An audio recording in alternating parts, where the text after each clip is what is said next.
Supposed to say. Hi, Tyler Murphy. Hi, this is Tyler Murphy with Vantage. So this is going to be a training about the sales cycle that we're going to use this summer to be successful. So, okay, the sales cycle. Who here has done sales before? Like some type of sales? Cool, wonderful. You guys will probably get called upon more than other people. So this training is going to be about the sales cycle, and to start with, I want to share a story from a book I read. I just finished this book called Blink. It's by Malcolm Gladwell. Has anyone heard of this book before? It's a good one. Yes. Yeah, he's written a bunch of really interesting books. But this book it's just about like snap decisions. It's about subconscious thinking, first impressions, that kind of thing. It's really interesting, and a lot of it applied really well to sales. But here's the part that I really like. He talks about an improv crew. Their name is Mother, and apparently they're just hilarious. He said he went and watched one of their shows and was just shocked that they're doing this improv because it all looked so well rehearsed. And so afterwards, he got to go back and interview him, and what he found was this. He said, the truth is that improv isn't random and chaotic at all. If you were to sit down with a cast of mothers, for instance, and talk to them at length, you'd quickly find out that they aren't all the sort of zany, impulsive, free-spirited comedians that you might imagine them to be. Some are quite serious, even nerdy. Every week they get together for a lengthy rehearsal. After each show, they gather backstage and critique each other's performance soberly. Why do they practice so much? Because improv is an art form governed by a series of rules, and they want to make sure that when they're up on stage, everyone abides those rules. Compares it to basketball. It says basketball is an intricate, high-speed game filled with split-second spontaneous decisions, but that spontaneity is possible only when everyone first engages in hours of highly repetitive and structured practice, perfecting their shooting, dribbling, passing, running plays over and over again, and each player agrees to play a carefully defined role in the court. This is the critical lesson of improv, too. Spontaneity isn't random. So he said, how good people's decisions are under fast-moving, high-stress conditions of rapid cognition is a function of training and rules and rehearsal.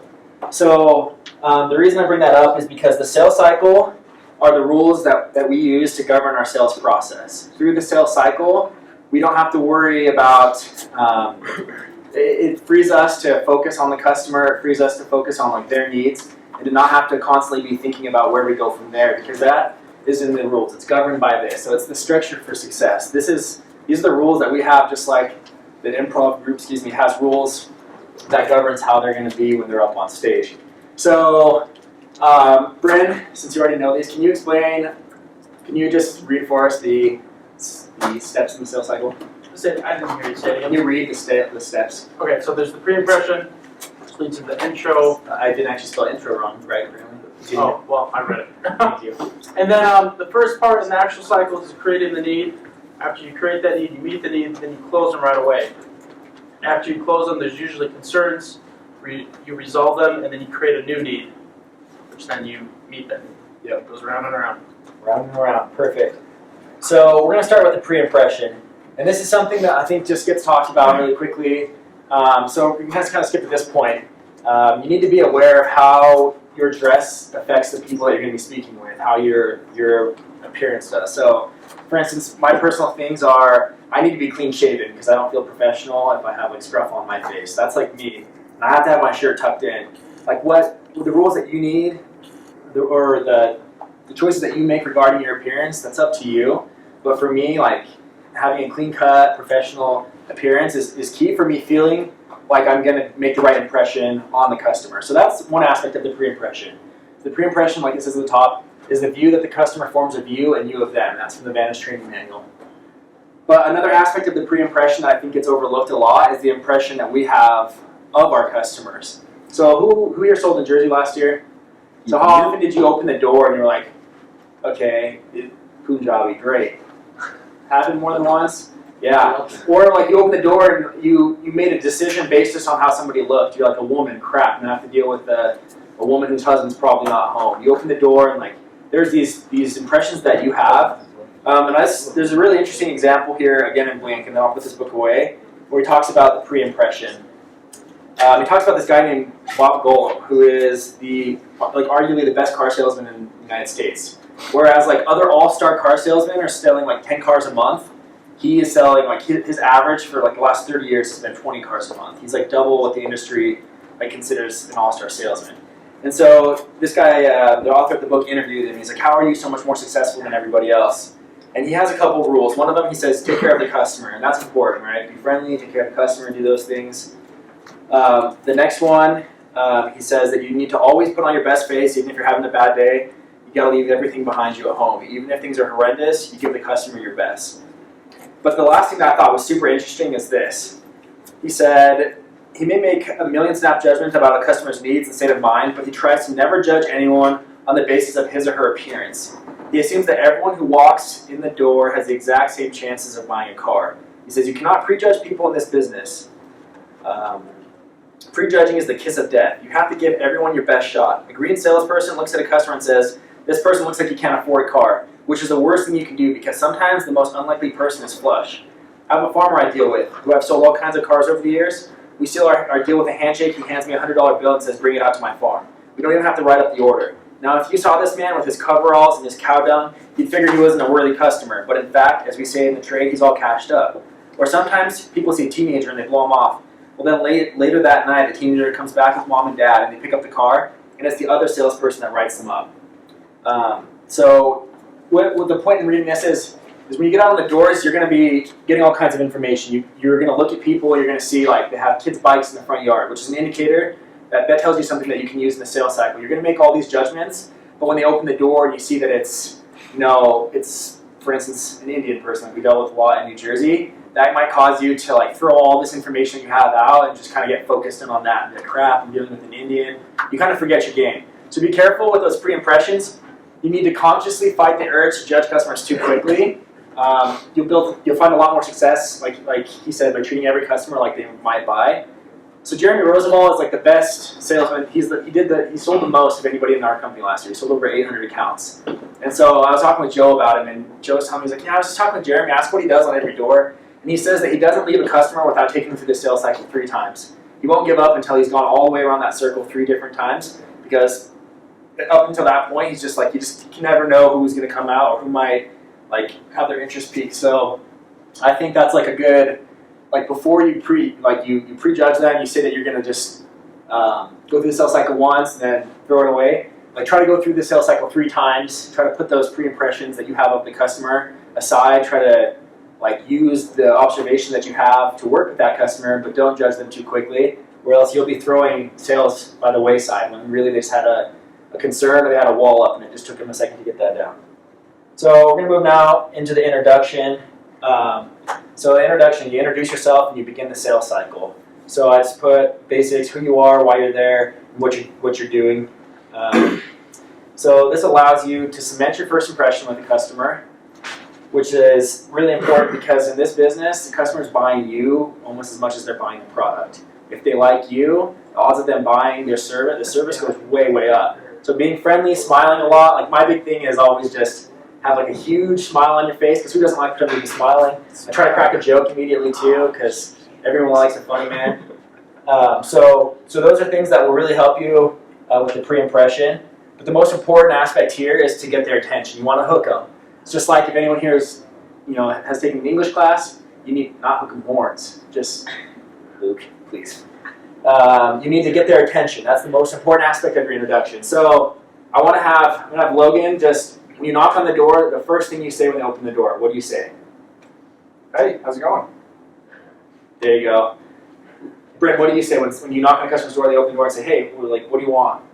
Hey, just real quick, I'm with Insight. Perfect. Timmy, what do you say? Good afternoon, sir. How you doing? How you doing? Yeah. It's a girl. Yeah. It's big what you say, but it's almost bigger, like, the presence you give them. I mean, like, with the really friendly, relaxed smile as you say, hey, I'm just Brandon with Insight. Yeah. Or whatever. I mean, that's what because of interesting. Definitely. And as you get more into this, like right now I want you to focus on just memorizing the sales cycle and learning to always step from one part of the sales cycle to the next, to always go around that circle.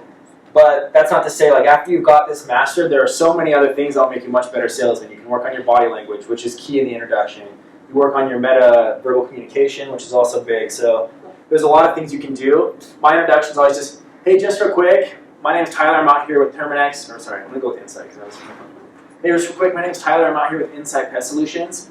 we're just taking care of a couple of neighbors out here, starting to see a few of the ants around the house. So we have a technician out here in the area. Anyone we can get on the route while we're out here, we can get their service done for dirt cheap. And what do you think the customer asks after you say dirt cheap? How much? How much is dirt cheap? And then you just launch right into the sales cycle. You start by creating the need, meeting the need, going all the way through that. So that's the introduction. Any questions on introductions? It can be quick. Tom, the owner, I knocked with him and Tom was just like, hey, just the bug guy, just out here killing some of the bugs for the neighbors.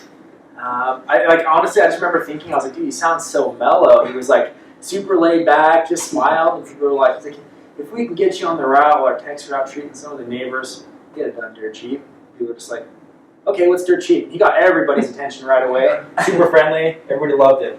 I was like shocked because I focus on like a lot of different things, and he was just so simple. So that also reminds me of another rule you hear a lot, which is KISS. Let's keep it simple, stupid. So stupid's for me. All right, so we're gonna move to the next part. Let's create the need. So when it comes to pest control, like obviously the needs that we're creating are all related to pests that they have around the house. And we want to introduce a need or a pest issue that the customer has that we're going to treat with our service. So there's a lot of different ways of going about doing this. There's a lot of different needs that you'll find that you can create for people. My 2 rules that really help me when I go into the creating the need aspect. First, you have to understand that as you go throughout the summer, you're going to find people who, vehemently deny that they have bugs. Sometimes there's a question, do people actually have bugs? Who here has ever been in a house that didn't have bugs?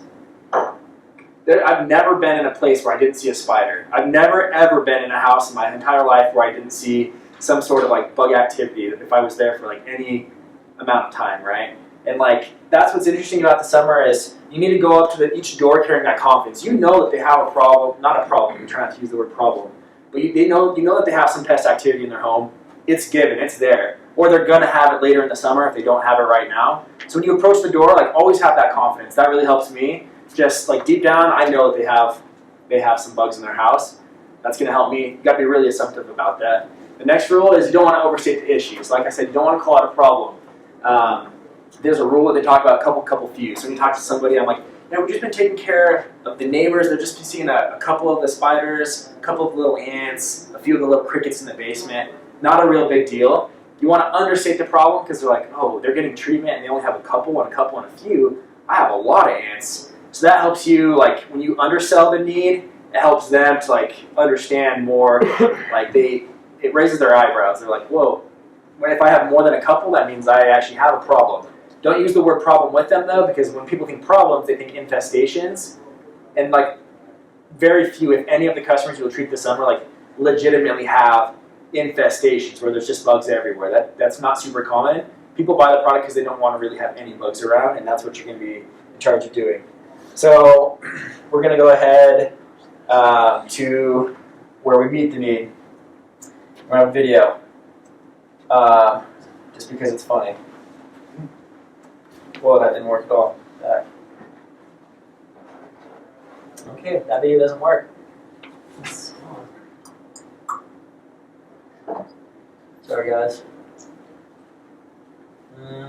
Brent, how do you work your PowerPoint? I don't know, man. Me neither. Okay, this video wasn't super important anyway. As long as the last video shows, I don't really care. But this is just a picture. Who's seen the cowbell skit where they're Saturday Night Live, I need more cowbell. He's I got a fever. The only prescription's more cowbell. This is a video of that because he has the need. Yeah, he's got a fever. And what's the prescription? He needs some cowbell. So we're gonna go through and just do a little game here. Where'd the football go? You guys have the football? Can we have the football? Right there. All right, Joe, you're the first one to have the football. Can you create a need and then throw it to somebody who can meet that need? I got hit something in the back of the head there. I'll try not to look. My wife's not home. That's not a need. That's an Yeah, objection. dude, I didn't know that. That's a concern. Oh, A need. That's a concern. I have to create a need. Create a need. Okay. So a lot of the neighbors in the area have been seeing these little baby black ants around the front of the house. You can see them in the front. Wait, I don't say Perfect. that. Are you seeing them in the front, or you also see them in the back? All right, so the customer then says, gosh, I guess I see more in the back. Timmy. So what we'll go ahead and do for you is we're gonna set up a nice perimeter barrier around your house back there. That way those ants don't keep coming on the inside. we're going ahead and spray this product 3 feet up your walls and then 3 feet out. That's a pet, kid, and eco-friendly product. We're just going to make sure those ants don't keep coming in. Perfect. Can you toss it to another guy to create another need?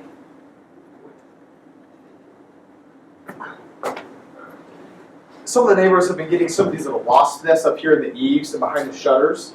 Now, did you just get them here in these front shutters, or did you get them in the garage corners as well? Andrew, turn around. Oh, nice snag, Andrew. So what we're actually going to do is we have it's like a Q-tip type deal that we're going to go up and go right up into the eaves and also over by the shutters so we can take care of that issue for you. Another create. So we've been seeing a lot of silverfish in the bathrooms, down by the Did he say sinks. what? Or a lot of the neighbors have been seeing that. It's Silverfish. They're always in the bathroom. Come on, here, meet the need. Silverfish. Neighbors see silverfish in the bathroom. Oh, so what we'll do for you is our techs will go inside and they'll actually use a product in the bathrooms, and then what they can do is they can kind of go around the edges also. Are you just seeing them upstairs or are they downstairs at all? Is that what you said? Perfect. Give it one more cycle while I switch to the set. That's ready. So it's Luke. I don't have a good catching arm. Set the Catching arm. Catching arm. That's my girlfriend. The earliest things are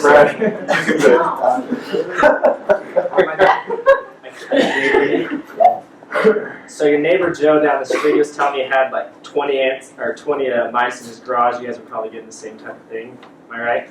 Yeah. So what we'll do, wait, hold on. Mice. Mice. Okay, do you want us to move those are? Wait, I'm fixing the back. Okay. Okay, do you wish to move those are real quickly? What we're gonna do is technicians will go out, just kind of. Well, how many of you guys didn't sing? And then That's a good question. I was like, okay, well, our technicians will make sure to take care of those for you. We have different types of. That's such a long time.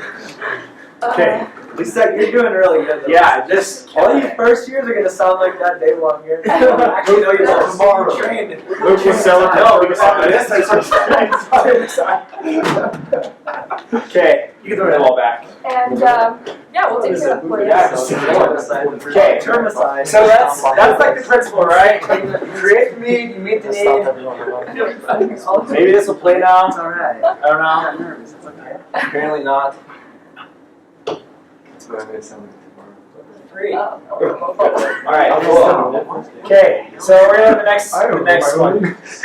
So after you've created the need, you've met the need. So you have essentially what you've done is you showed them why you need the service. You show them how our service, what we do, our techs. Like remember, you want to possess, it's all us. You show them how we're gonna fix the problem for them. Then what you got to do is you really want PowerPoint to work. Because then you can go ahead in your presentation. Okay, so you close. This is the part where just in those basic terms you ask for the sale. There's a lot of ways to do this. You'll go through a lot of closing strategies and you'll hear a lot of different methods as you go on. Right now, just keep in mind, what I want you guys to understand is right now it's introduction and it's create need, meet need, close. So you close. There's a saying that was ABC, always be closing. Joe came up with some really clever saying the other day, but neither of us could remember it. So sadly, he will not be quoted in this presentation. But you should constantly, the sales manual says from the very get-go, as soon as you begin the sale, you should be looking for windows of opportunity. You should be looking for times when you can close the sale, when you can seal the deal, as they say, right? So the way you do that, you ask them a question. So after you've gone through the sales cycle a couple times, you've got their interest, you know you've got their attention. Well, actually, every time you go through the sales cycle, you're going to be offering some kind of close to them. So you're like, so after you just have these sets, like, oh, you've seen those mice in the garage, what we're going to do is this and this and this. Would you like us to treat for other bugs in the garage when we come out here? And then they're going to say yes. And then you're going to go, great. And then you go back and you start the sales cycle again.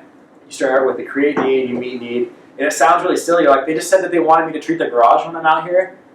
So I probably don't need to keep going through the sales cycle, which is a sin. You need to go through the sales cycle. So just remember though that when you're going through like closing, the biggest problem rookies have is they don't want to close, because when you start closing, you face the possibility of getting a no, and that really scares you. So you have a tendency to talk and talk and talk and want to build up everything so big that the customer couldn't possibly say no, when really like you're running out of your ammunition. You're using all the bullets in your gun of all like the scopes of the service and everything. So what you want to be doing is you want to just go through one aspect of the service. You want to create the need, meet the need with one aspect. You want to close, and then the reason that closing is so good is because when you close, generally the customer the first couple of times is going to deny it, hesitate, come up with a concern. That's good for you, because a no doesn't mean no. A no just means not yet. So what that helps you to do is you uncover their concerns. So you can't uncover the concerns. You can't finish a sale unless you close. So don't be scared of closing. The best salesmen are the guys who are just fearless when they close. So, example, Logan, can you try to close me? Yes. Okay. So is it better if we come out on Thursday or Friday? Here's the thing, like, I don't know if, my wife's not home right now. I should probably talk over with her. Okay, no big deal. Your wife will love this when we get rid of all these spiders up here. So Thursday evening, I actually have 2 openings, just a little bit later, or is it more in the afternoon later? Yeah, so it's like just fearless. When somebody says no to you, you can't act phased, because if you act phased and they're like, oh, because a lot of times, 9 times out of 10, that's an excuse. So what I say is like when they go, like somebody says to me, oh my, I gotta talk with my wife first. Oh, absolutely. Well, let me tell you exactly what we did for the neighbors, and let me tell you what your husband's gonna love about this as well. So when we were out here with them, what they were having was these spiders around the eaves. You go back and you create the need. So what we're going to do for you guys is this. We're going to come out here with this big pole. It's like a big huge pole with a pom-pom on the end. Put a product up there. We're going to dust that all on these eaves for you, knock down these spider webs, get rid of all these bugs up here. You're going to treat those for those wasps as well. Your neighbors absolutely love that. I'm sure your husband's going to love that as well. So like I said, we have openings Thursday and Friday. Which one of those days works better for you?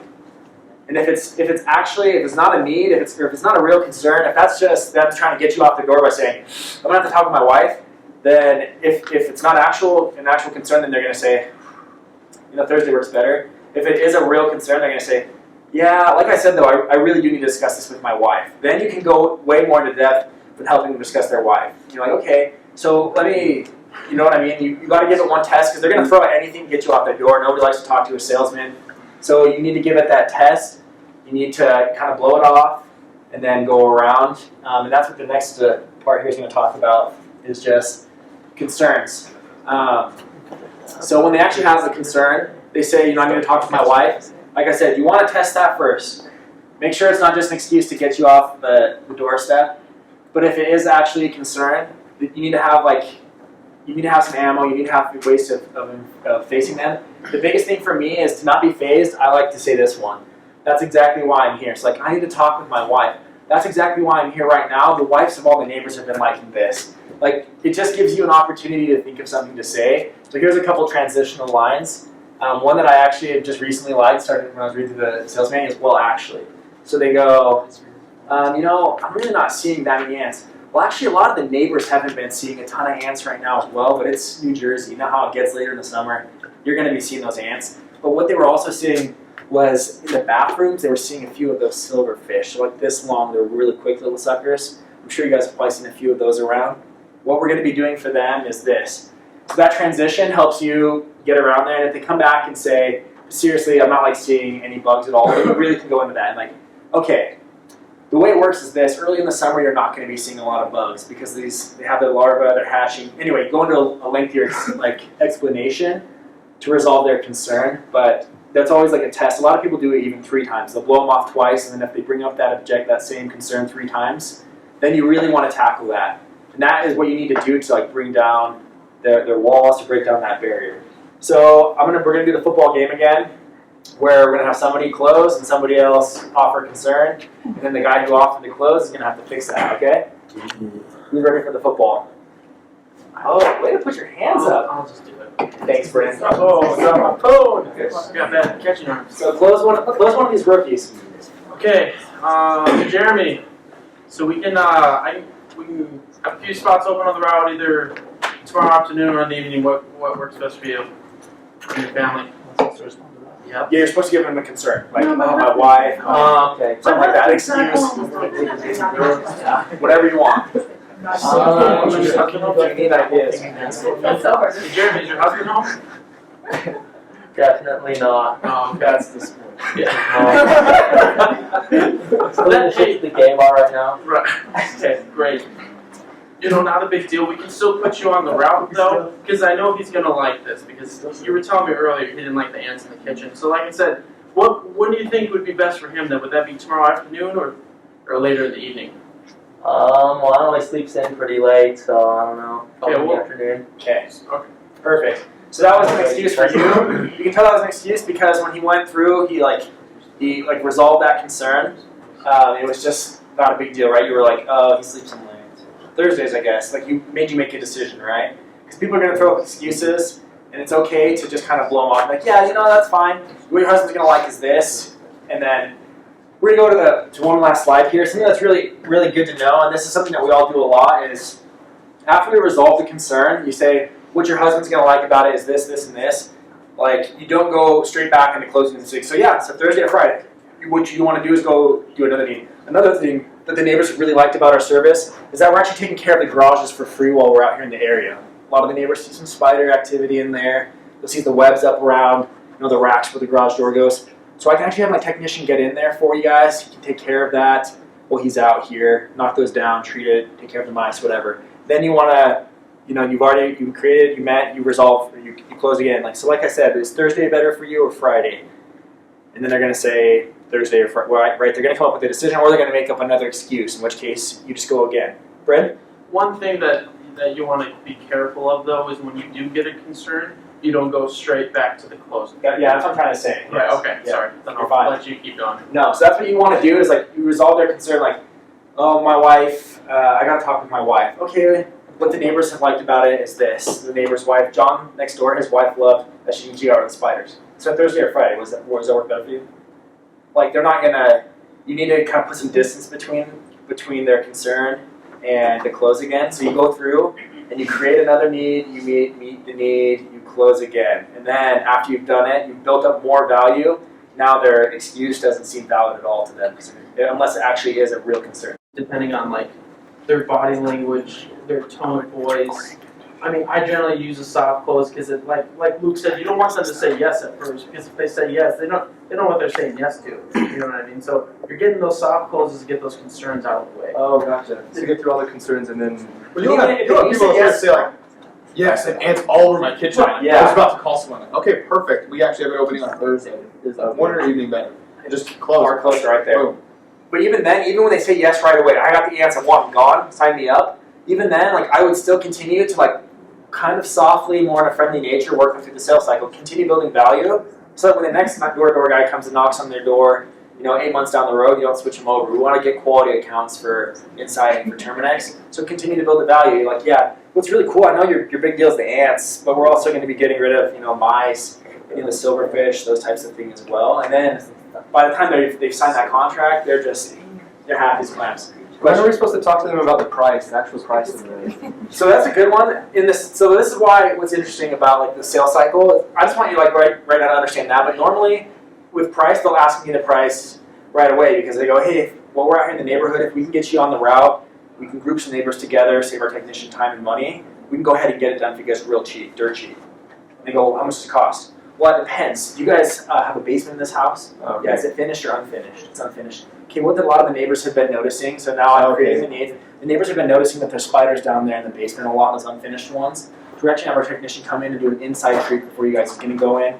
Do a product in the basement that's going to treat those cracks and crevices, get rid of those spiders. Tyler, why wouldn't you tell them the price at first? Because you haven't built enough value yet. Okay. So never, when they ask the price, never tell it to them right away. Ask them a qualifier. So they say, how much does it cost? You can even go through the sales cycle 3 times, and they'll be like, okay, great. Yeah, this all sounds really good. How much does this cost? How many bathrooms do you have?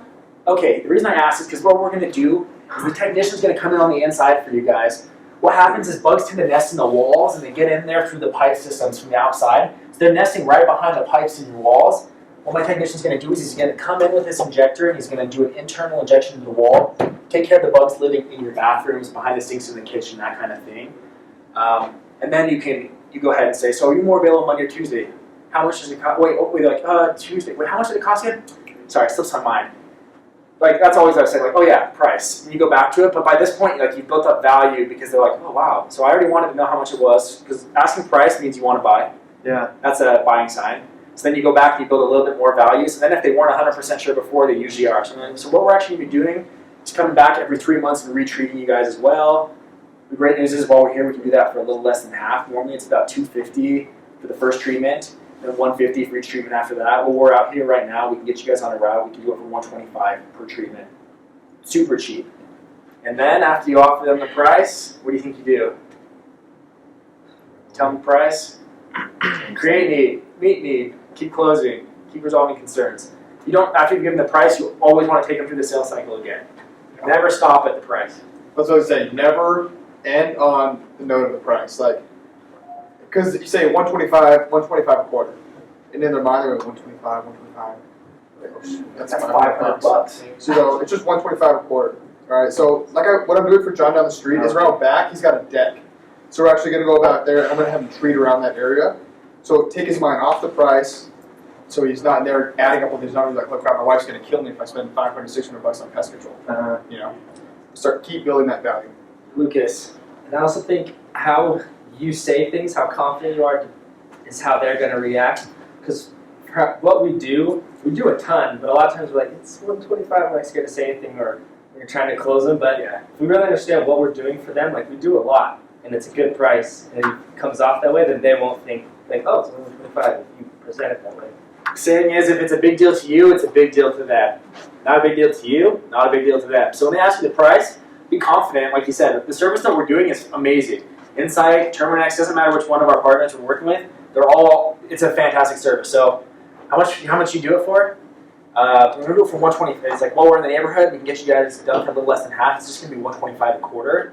The reason all your neighbors have been loving that is because not only are we going to be doing the outside, like you said, and granulating, but we're going to be going on the inside of the house and treating your bathrooms, because those are the nesting areas of the bugs. We're going to do an internal wall injection treatment, blah, blah, blah. So which day works better for you, Wednesday or Thursday? And then you go, and they've already mentioned the price, and now they already know it, but their mind's distracted, they see one service. Joe? I think one thing we need to really remember though is, especially for first year reps, we're all going to be good at explaining, and we're going to talk, just like Tyler's been saying. You're going to talk like crazy, and then you're going to close, and that is like so much fear in you to close at first. So you close, and then they respond, and you don't know where to go from there. And so this part right here, this resolving concerns, is seriously one of the biggest keys to sales, because you need to know how to transition it in order to resolve the concern and then meet and then create a new need.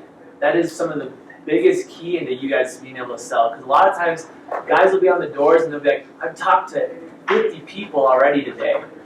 And all you got to ask the first year rep is, well, how many times do you go through a sales cycle with those people? And they normally say 1 or 2. If you go through the sales cycle 5 times with a guy, you're going to get them. Like, just keep going through. Like, my biggest thing is this, and I noticed I even had this last year, and that was last year really my first year doing sales. I was still kind of scared to close because I didn't want to get a no. A no is great, because a no just means I'm not ready yet. Keep convincing me, resolve my concern, keep telling me more, build more value. A no is just a not yet. So you never have to be afraid of a no, and a close is the easiest, the quickest way to uncover what they're actually like hiding, the iceberg beneath the surface for anybody who served more conditions. Remembers that picture? Okay, so we got a video for you guys. Will you ever quit using the sales cycle during the summer? No. Only if it doesn't work. We want some more. Yes, I love this. Will you ever quit? No! We want some more! We want some more! We want some more! There it is! What kind of power you guys got as rookies?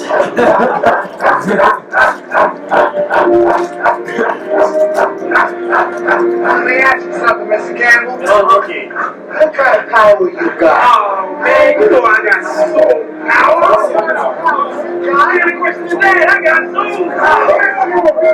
Let me ask you something. You're not going to quit after one small round through the cycle. Too long. I want to get you. No, I want to get you. I want to see you. Victory is sales, in case you're wondering. Okay, so This is why we have the gym. what kind of power you guys got? You got soul power. It's a kind of power that never lets you give up after just one time, one soul cycle, one soul round of the cell cycle. So I asked you something else. How strong are you? You're too strong to make the rookie mistake of closing again after resolving a concern, because you need to keep creating the need, meeting the need, and then close again. All right? So, teaching moment here from Remember the Titans. Little did you know they were selling you the whole time. I was sold. Thank you. So we're gonna have a little recap here. Just kidding. We're gonna watch the last 10 seconds of that. Okay. So once again, sales cycle, pre-impression. You'll get into that. You'll develop your own thing. Josh loves black shoes, black socks, looking kind of nerdy. That's his thing. That is my thing. My thing is, I need to have like my hair done right, be clean shaven, and just look like a friendly, chubby little bug guy.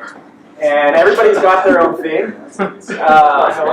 So this is, remember, this is the structure. This here, you need to go through this time and time again until it becomes a natural like impulse. Like when they're telling you something, you know exactly where you are in the sales cycle. What will happen throughout the summer is when you get stuck, you're going to realize that you weren't sticking to the sales cycle. And so you can just stop and think like, okay, they just said their husband wasn't home. Like, what do I, oh, that's right, that's a concern. I need to resolve concern, create need, meet need, then close again. And you'll just keep doing this. So this is what's going to help you guys take control of the sale. It's going to help you face your customers.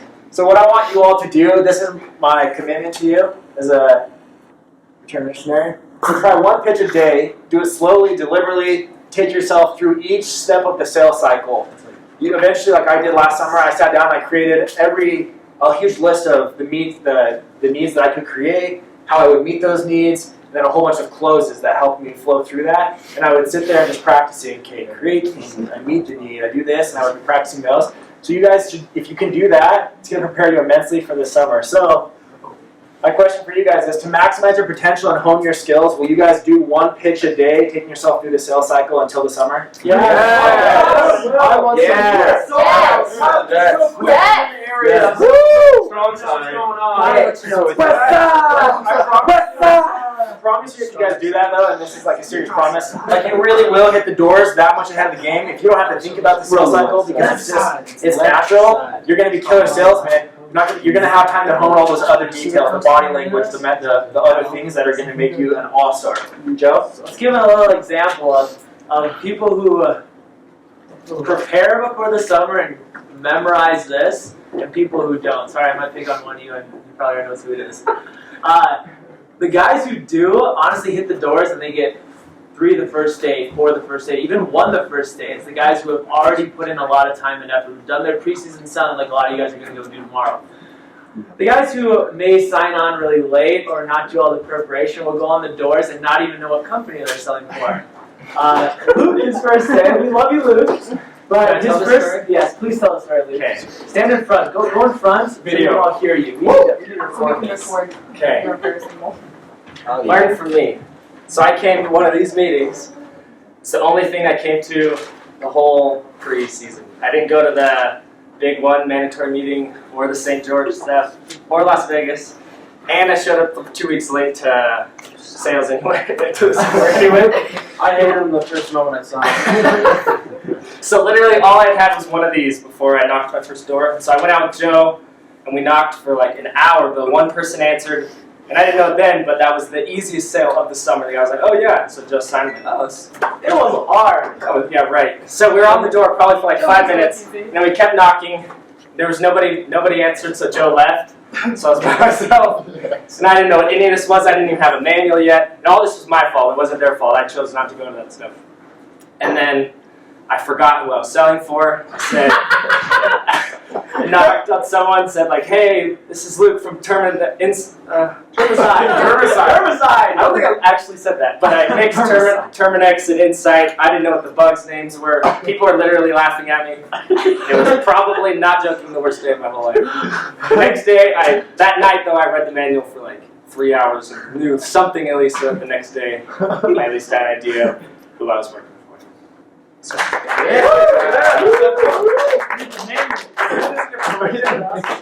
If your first 2 weeks you go out there unprepared and you're struggling to make like 5 sales a week or 6 sales a week, and then you start making 10 sales a week, if you think about the cost of that, those 2 weeks are going to cost you like 10 or 15 sales. And when you put the value behind those 10 or 15 sales, like your 10, 15 minutes a day preparing from now to the summer is literally worth thousands of dollars. There is no reason for you not to be going through the sales cycle every single night, making lists of needs you can create, how you can meet them, how you can close. Do it, and it will pay off huge. You can buy motorcycles and crash them and stuff like that. Just one more thing. If any of you think you're special enough where you don't have to do the training, or you'll be or you'll be good enough, like, I'm a quick learner, I'll pick it up when I get out there, you're not that special. Like, I promise you, and not like, that's not a personal thing, but it's not something you just, like, you can be inherently good at selling, but you have to be knowledgeable about this stuff. You have to know how to respond and control your body language. There's a lot that happens when you're selling someone. So do the training, do the practice. One of the things that makes Jeremy Rosenthal, how he sold 800, is he's like the most fundamentally sound salesman who follows. He's just like the manual is who he is. It's like become him, and he's just like a machine. And because of that, he's super successful. So here's my presentation. Thanks for coming, guys. Woo! Yeah. I know I got like other paper and notes. Yeah. How'd you design? I want to be sold. That's all. That's all you. Sell them, baby. Sorry, guys. I'm be rusty. Yes, I've been. Let's do trombone. I'm just gonna. Hey, what's up? Hey, sorry. Just real quick. My name is Tyler. I'm out here with Insight Pest. Crap, I want to say term. Sorry. I'm out here with Insight Pest Solutions. We're just taking care of a couple of your neighbors out here in the area. If you know Jenny, that lives a couple houses down over here. Yeah, I know Jenny. She's just seeing a few of those little ants on the outside. We're just going to be in the area taking care of her on Thursday. Any of the neighbors we can fit in the route while we're out here in the area, we can do your service for dirt cheap. Well, what's dirt cheap? Depends a little bit. How many bathrooms you have in the house? 3.5. The reason I ask is because what we've noticed is that the bugs tend to come inside your house through the siding right here. They'll find the crack or crevice. They'll climb up in there, find the plumbing, and work their way right to your bathroom, your kitchen. So what I'm going to have my technician do for you, he's going to come into the interior of your home with our kid and pet-friendly products. He's going to go under the cabinet there and inject a little treatment that's going to take care of those bugs nesting in your walls. Make sure to seal off those entrance points for you. Like I said, if we can get you on the route Thursday, Friday, when the technician's out in the neighborhood, we can get this done for a little more than half off. You know, my wife's not home. I should probably talk with her before I do anything. Yeah, definitely. What Jenny really liked about it, her husband wasn't home when she did it. What your wife's gonna like and what Jenny's husband really enjoyed about this is, well, you notice out here around the eaves of the house, there's these spider webs and that kind of thing. Yeah, we get those every year. Yeah, it drives everybody in the area crazy. So what we're gonna do for you guys, your wife's gonna love it, just like Jenny's husband loved it. We have this big brush we bring out, it's got a pom-pom on the end essentially. Put a product there. We're gonna dust with this product all the way around all your eaves for you guys, knock down these spider webs, and take care of this. Your wife's gonna come home, she's gonna see the house all clean, and she's gonna love you for it. She's gonna love it. Like I said, if we can get you on that route Thursday or Friday, we're gonna get this done for way less than it would normally cost for you guys. Which day works better for you? How much was this thing again? It just, like I said, it depends. How many square feet is your home? It's like 3,600. Okay. The reason I ask is because it depends a little bit on the size, of course. Anyway, so you guys get the point now? Yeah. You see how and then so he's gonna tell me the price. He's gonna do something, close me again. He's already gone through the concerns. Does that make sense? So what I would have said is, because what we're going to do for you guys, actually we're going to come out to the foundation of the home. That's where a lot of the bugs tend to nest and get in the home. We're going to do treatment where we treat 3 feet up and 3 feet out with our products all the way around your home. Kind of put like a moat around the house, seal that off so those bugs aren't getting in through there. So normally the service costs about $250 for the first treatment, $150 after that each service. If we can get it done Thursday or Friday, we can do it for $125. Which day works better for you, whatever, right? And then you go through the sales cycle again and again and again. That makes sense? Wow. So when you ask the price, kind of blew it off. Questions? Does that make sense? Oh yeah. Solid. What's the normal price to offer them? Is $125 pretty good? 125 is good, yeah. And the East Coast, where we'll be selling in these markets, I mean, remember that these people's houses, what in Utah costs $200,000, out there is going to cost $400,000. It's like they're used to paying more for everything, so you can offer like 125, and if you have to, you can retain like the ability to go down a little bit on price. Like if price is their hot button, if you go through with the sales cycle and you're like, yeah, I just can't afford it, with the sales cycle again, I still can't afford it. Listen, I understand where you're coming from. If we can just do the outside of your house, then not do the interior, we can bump that price down to whatever, right? There's one key thing though. I'd say for now, don't think about prices whatsoever. Have 125 set in your head and do not go a dime below that. tone or focus your skills right now, so much so that you don't have to use that at all. You can use everything else. You can use from the bugs that people are seeing, the neighbors, what they've been seeing, and the things that have been happening there, the companies in the area, whatever else you can use, but don't use price for now. Because that'll increase your contract value like crazy, and that'll put way more money in your pocket. Is it a good strategy to like start really high so that if you end up having to lower, you can lower to like 125? I don't. Yeah, it depends who you're talking with. Well, think about this too. I mean, people know you're trying to sell them, so they're not naive. I mean, just like anything else, you come in. Usually it's $7,000, but if I get you in a day, it's $300. You know, or whatever. Like people, no one's that naive. So it's got to be within some Comparable. I mean, it depends. Like for me, my strategy is if they open the door and they were Indian, I knew they wanted to get a killer deal, and they wouldn't buy from me unless I lowered the price 2 times, maybe 3. So then I would start high. I'd be like, yeah, so we're going to do this for 140. Like, 140, this is too much money. You know, whatever, right? You go through this, and then I'm like, okay, listen. Like, you can give me some referrals, some friends, some neighbors. If you let me use your name when I'm knocking on their door, I can lower that price down to 130. And they're like, 130, gosh, it's so much. Like, okay, honestly, rock bottom, lowest I can do this for you is 125. All right, sign me up. Everyone wants to feel like they're getting a good deal. Well, like, I'll give you my, wait, I think we did your friend up the road. Yeah, okay, she might have mentioned your name. I might be able to get you a discount for that. Locked. Whatever you use for your excuse, but you get what I'm saying? Yeah, so it depends, but most people, I wouldn't worry about it. 125, you instead of starting the price here and then dropping it, like put the price here and then build your value up to it. Does that make sense? Yep. Like you don't have to worry. I wouldn't worry as much about lowering price as I was about like telling the customer why it's worth paying the 125. And usually you shouldn't have an issue with it. What I did in the summer, I started off doing all 125s and up, and then like I kind of was like I started using that as an excuse, price like selling cheaper. Thought I was gonna get more accounts. Then by the end of the summer, I was back up to doing 125s because I was just like, they'll buy it at whatever price if you build up the value sufficiently. So it's taking money out of my pocket to like lower the price. Okay, quick example. I mean, sometimes I knock on the same streets as Joe, and I could be on one side of the street selling like 119 contracts, and then we meet up, and he'd be like, I just sold a guy for 165 a quarter. We're in the exact same neighborhood. Like these guys are next door neighbors, and he's making like how much more money than me selling the exact same people. It's all about how you can sell it and your confidence on yours. It's in your mind. It's in your head. The more we keep learning about all this, you guys should keep writing down all the different ways to build that need. Whether it's as simple as if you see one spider web, you can make that one spider web look disgusting by twirling it around your pen, taking it off on your shoe or something, and wiping it on the ground. Guys will be like, "Oh wow, it makes it more real to them rather than just pointing at it." That's it. We'll talk more about that in other trainings and stuff, but there's so many ways to build a need and not have to reduce the price.